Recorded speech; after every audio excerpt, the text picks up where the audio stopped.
I passed my AWS Cloud Practitioner exam, and today I'm talking you through how I did it.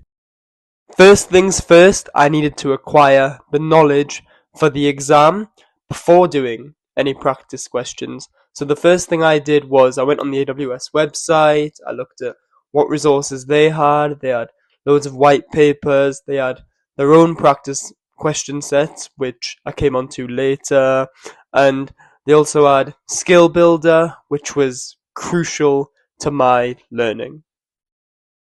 As stated earlier, Skill Builder was really important. This had a range of theoretical courses as well as more practical exercises where we could spin up an AWS console, go in there, provision an EC2, provision a VPC, and in terms of specific courses I pretty much went through the whole AWS CCP CLF Z02 library on Pluralsight. There was a whole pack of about 4 to 6 courses covering specific aspects in lots of detail. This was really helpful for that underlying knowledge.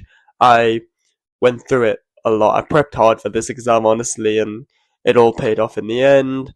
I also looked at the Free Code Camp course on YouTube as a passive form of learning when I was maybe a bit tired and I didn't really want to exert tons of energy, but I still wanted to pick up knowledge throughout. I was also fortunate enough to take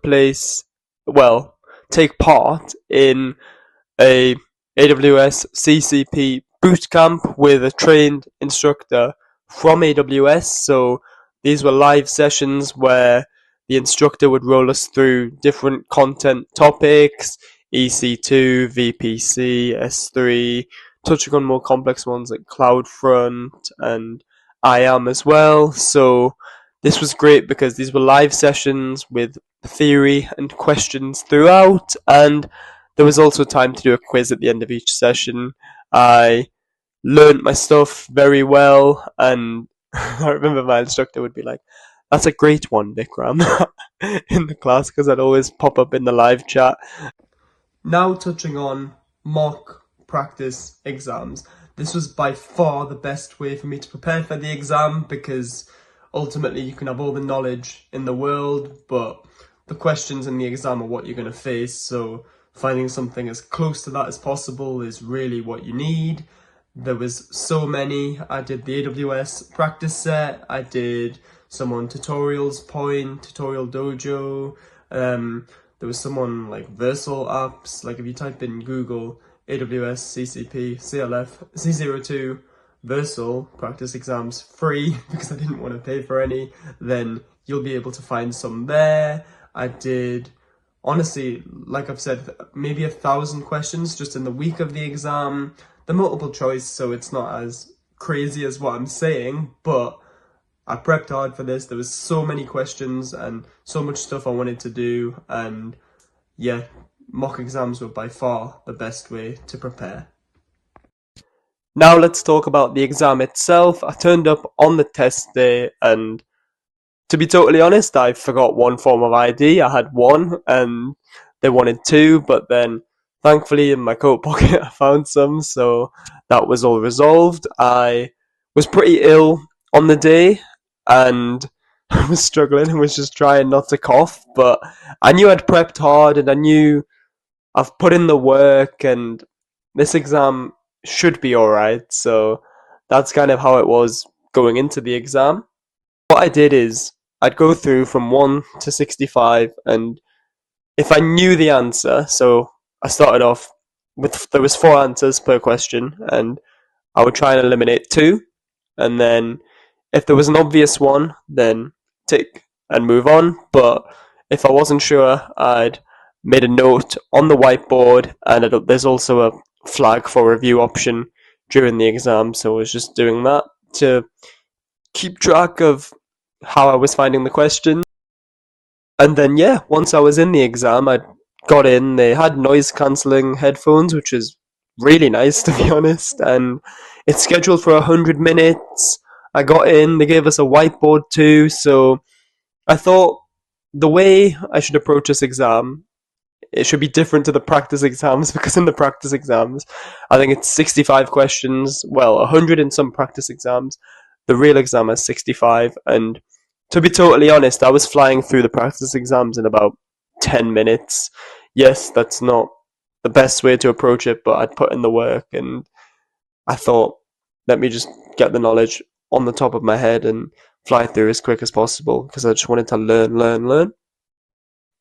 It was funny because it got to a point where I was maybe 30, 40 questions in. I'd flagged up about 15 questions, but that's because I wasn't spending very long on them. But yeah, the exam was mostly fine. I think the hardest questions, in my opinion, are the multiple response questions where there's two correct answers out of four, as sometimes it's not obvious which one it is. I think when you only need to pick one answer, you can eliminate the majority of them and work it out. Like I got some pretty simple ones. So there's one about distribution for content delivery. That's going to be CloudFront.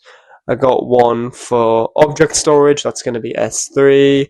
One for user permissions. It's going to be IAM. You get the idea. So yeah, I kind of flew through the questions at first, and then that took maybe 25 minutes, but the fastest 25 minutes of my life, I must say.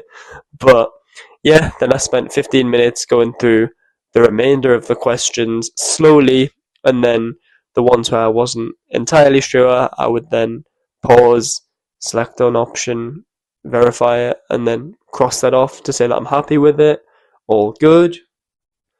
And then once I'd done that, I'd pretty much got to a point where there's so many questions I know I've got right. There's probably about between 5 and 10 where I'm like, I could have got this wrong, but probably not. And then once you get to that point, in all honesty, if you know there's only 10 questions you might have got wrong, then you're guaranteed a pass, because 55 out of 65 is well more than 70%. So after about 40 minutes, mark the test as finished. And the great thing about these exams is you get the results pretty much immediately. You see in the bottom left, pass, and yeah, pretty happy. So then that presents the question, what is next? Now, I've joked about this earlier. I could go for the golden jacket, but to be honest, that many certifications at once is probably not the route I'm going to go down. You never know. Time will tell. But I think for me, the next stage with AWS is build even more. Like as a developer, I'm lucky to make use of the AWS console every day. I've used ECS, S3, Lambda. I've used CDK for infrastructure as code. I've been working with CloudFront, and I just want to build with as much of it as possible because it's a very powerful tool set. But yeah, the key takeaways from this exam were prep hard, take your time, go through all the options to rule out which ones can be discarded, and then just try your best. And that's what I did. I got the result, pretty happy. I've got the Credly link, and yeah, I guess that's step one on the road to the golden jacket. On top of that, I want to make use of the AI services, SageMaker, Bedrock, Agent Core rather, and just build, because yes, when I finished the exam, I sort of looked at the solutions architect exam and was like, should I go for this? Because I did a few questions prepping for the exam before. I thought I'll do some foundational questions, and I might even look at the solutions architect ones. But then I thought, nah, I've just got to build, because certs are great and you should collect them, but building is the key. Simple as that. There's no arguing with that. I want to do infrastructure as code, automate things as much as possible, and build using AI. That's what I want to do. But yeah, I hope you enjoyed this video. Let me know your thoughts. Have you done the exam? How did you prep for it? Are you chasing the golden jacket? Have you already got the golden jacket? Just let me know down below. Drop a like and subscribe, and catch you on the next one.